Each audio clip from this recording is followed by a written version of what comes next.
Do you have a hankering to go to New Jersey this summer? Would you like to take a long road trip with a guy you barely know? Then have I got a deal for you.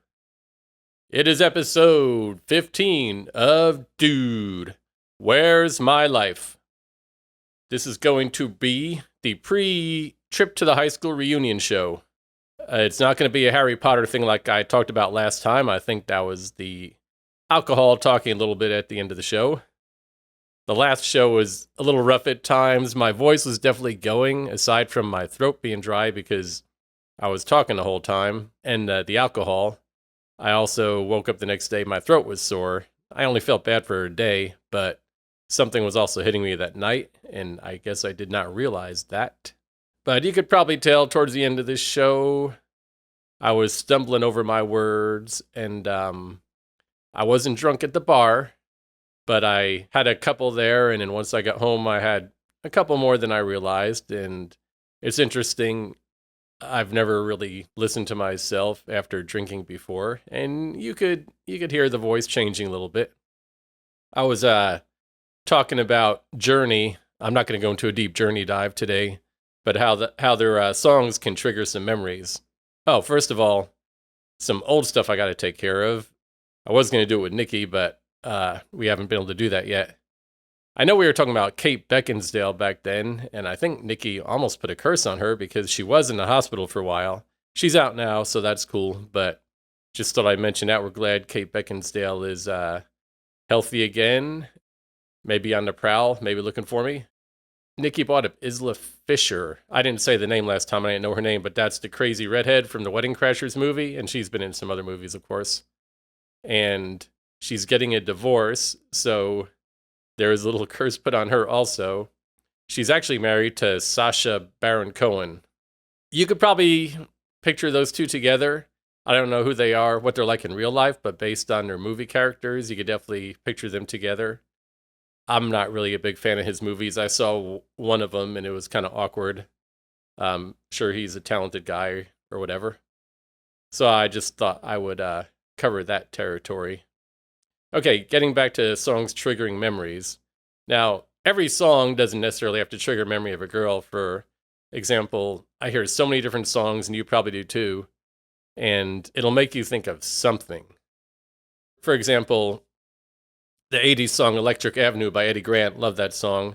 It's got a couple memory triggers for me. One is I could remember driving down to the Jersey Shore the summer after my junior year with my friend, and I could remember songs that were on the radio as we drove down there. It was like a 2-hour drive, maybe.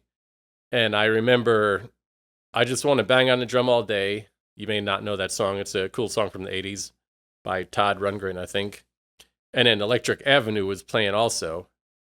And every time I hear those songs, I think of that. But also, Electric Avenue has a dual purpose because I made a mixtape a long time ago.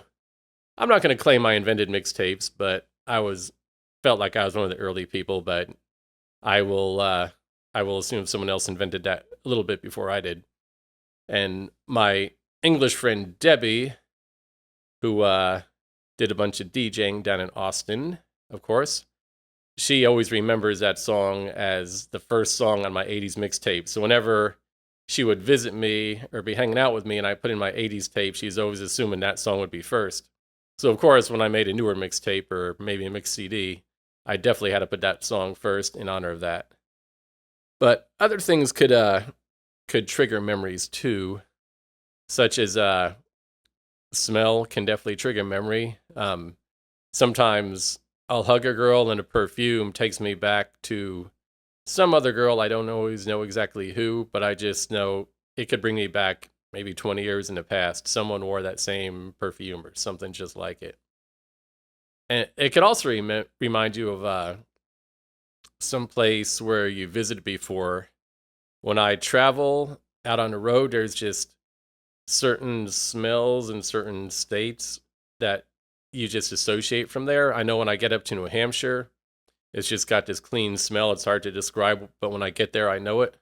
New Jersey, maybe a slightly different smell, not as bad as you think. Whenever you travel through Monroe, Louisiana, whenever I would go through there, I would always make it a rule you have to roll your windows down because there's some factory that does something there and it doesn't smell very nice.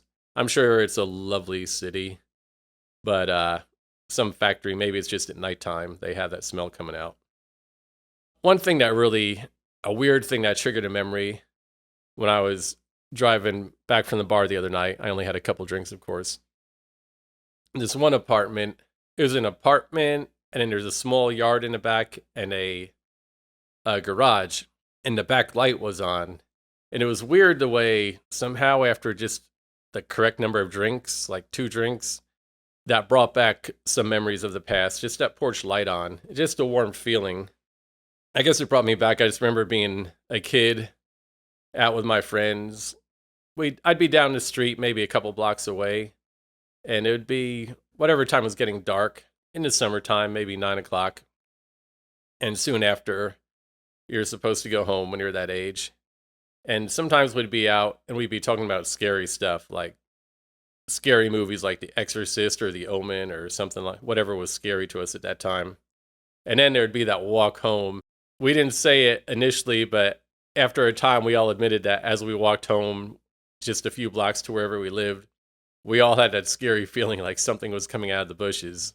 And I remember when I would walk home, I would walk down the middle of the street because I reasoned that that was the best distance from the bushes to where if someone did come out of the bushes or some creature, I had the best chance at getting away.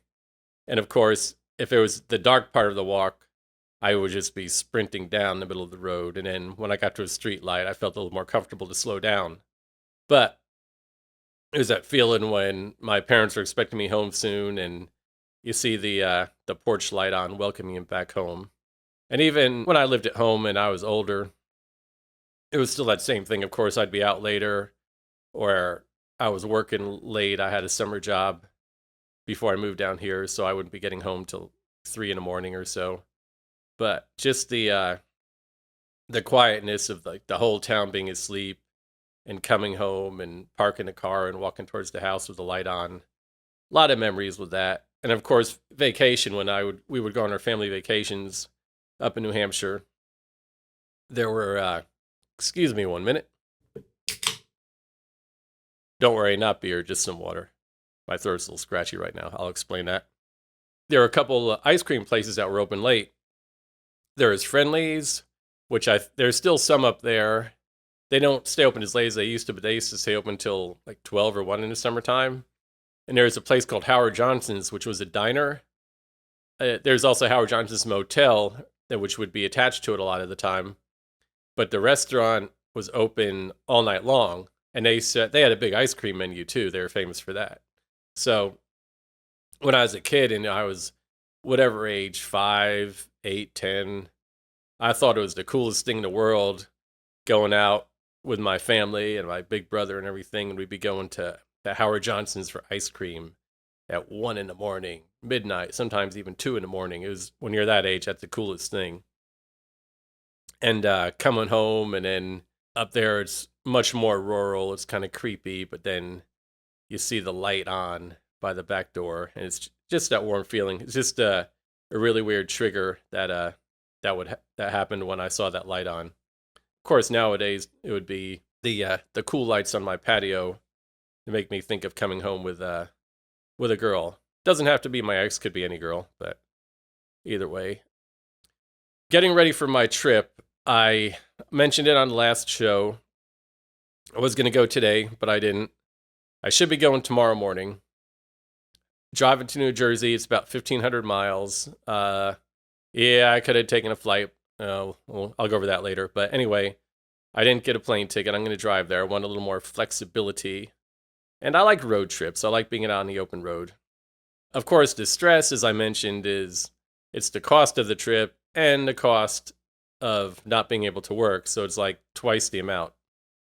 It's very illogical to take a trip, but it's a class reunion. I haven't been to any, and me and my old classmates were getting a little bit older, and as time goes on, I know sometimes people worry, some people might have health problems, and sometimes because of that, they can't make it. And as people get older, they might move away, or, they've done well, they've retired, they moved to Florida, wherever we go when we get older. I'm not at that point where I could retire and do that.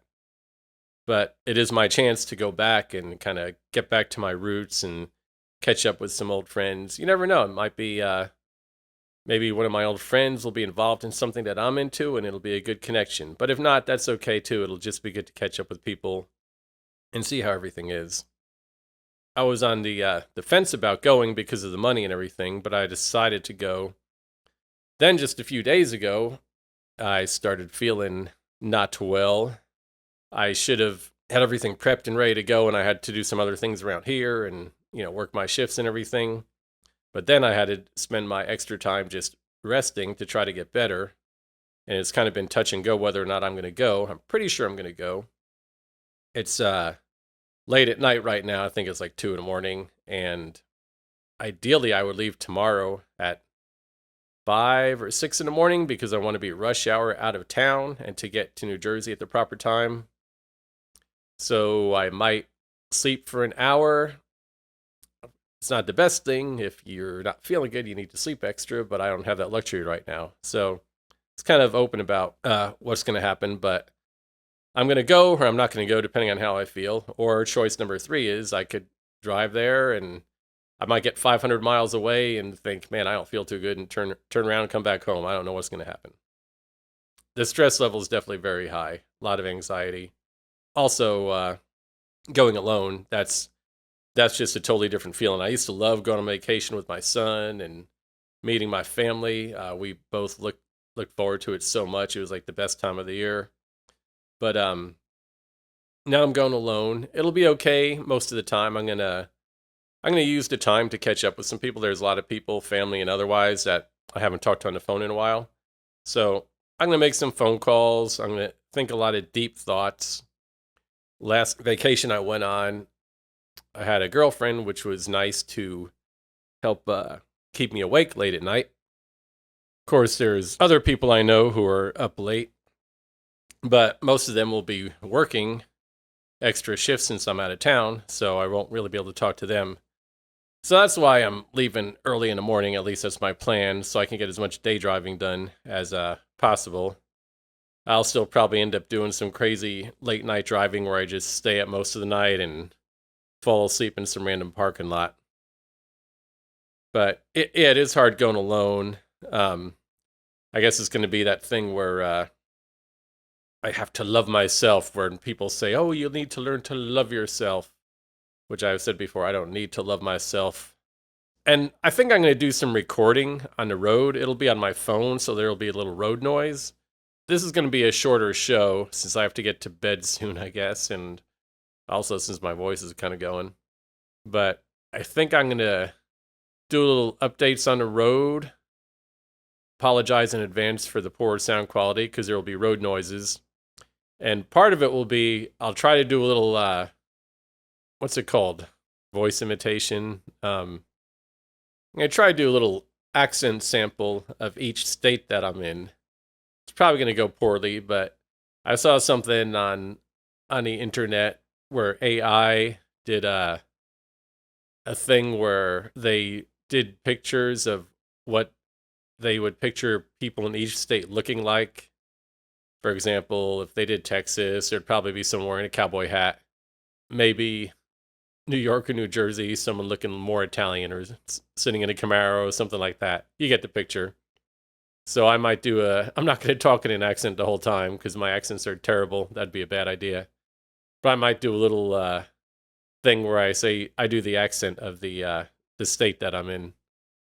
I don't know if I'll call it artificial intelligence because it won't be sounding that way by any means.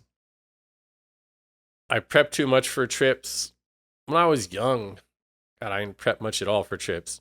But then when I would go on vacation with a kid, started having to account for things that would go wrong, emergency supplies, medicines, a lot of first aid stuff. And also my brother would be there with his kids. So I would kind of take it upon myself to make sure I had whatever people needed for whatever unexpected things would come up. And people would laugh that I'd over prep a little bit. but every trip, something would happen to someone where certain things, it definitely was good that I over prepped for certain unplanned events. Now I'm traveling alone. I went into this over prepping mode. I don't know what I'm going to be doing up there. There's going to be the reunion party.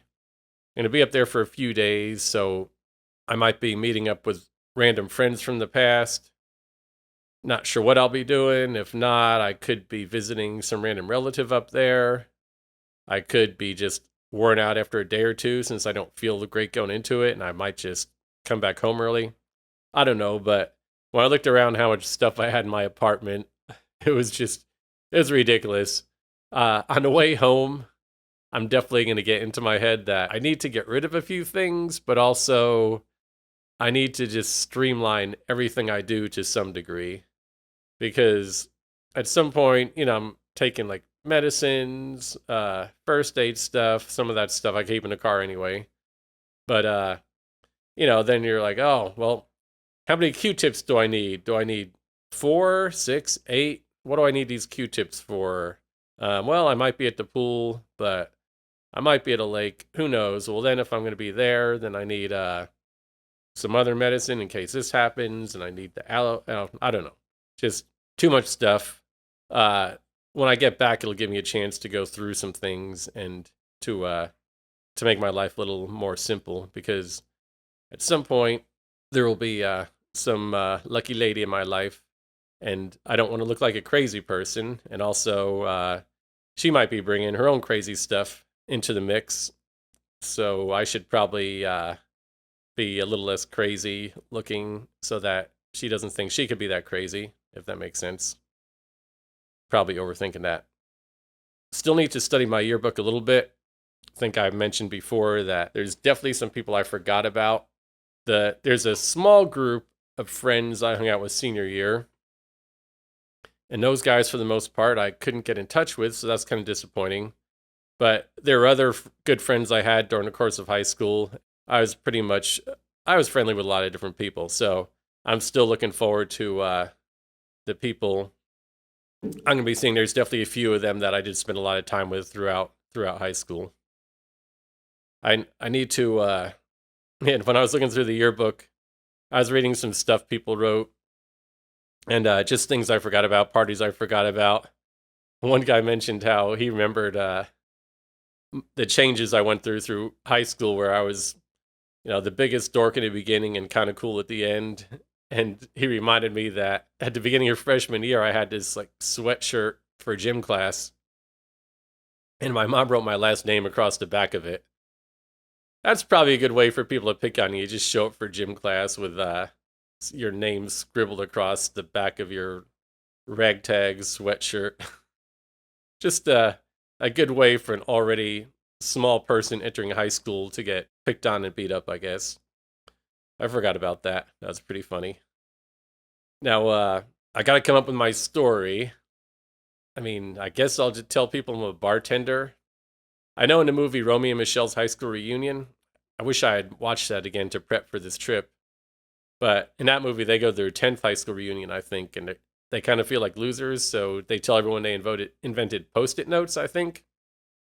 So I'm not going to do the Post-it note thing, but I might say that I invented doing different colors for Post-it notes. So that could be a good thing. Of course, I mentioned before how I have a lot of things I've invented, and I might go over some of that. Some of that I still have to keep secret till I get my website going, which I'm going to start working on that when I get back in town for sure.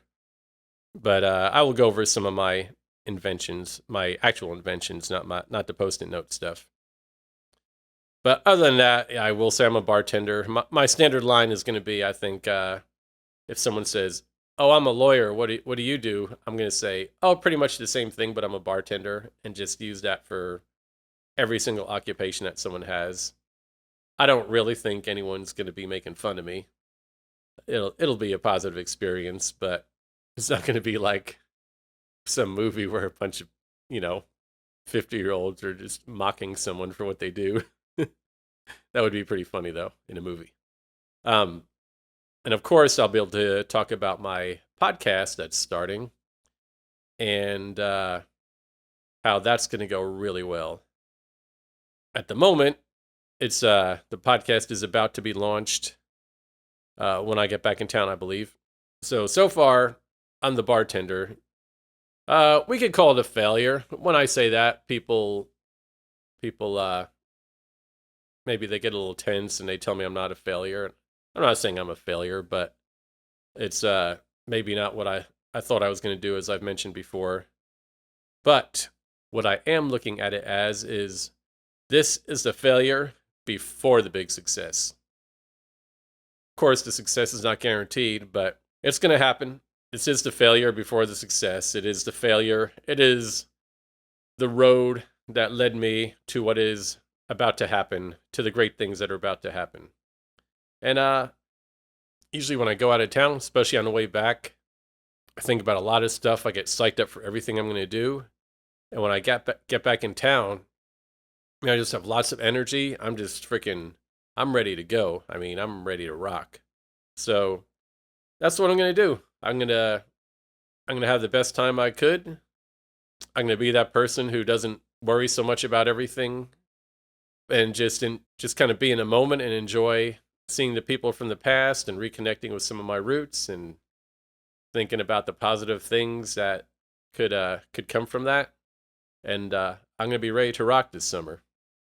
All right, now there's a little bit of a short show, and it may be a standalone show, so we'll see what happens.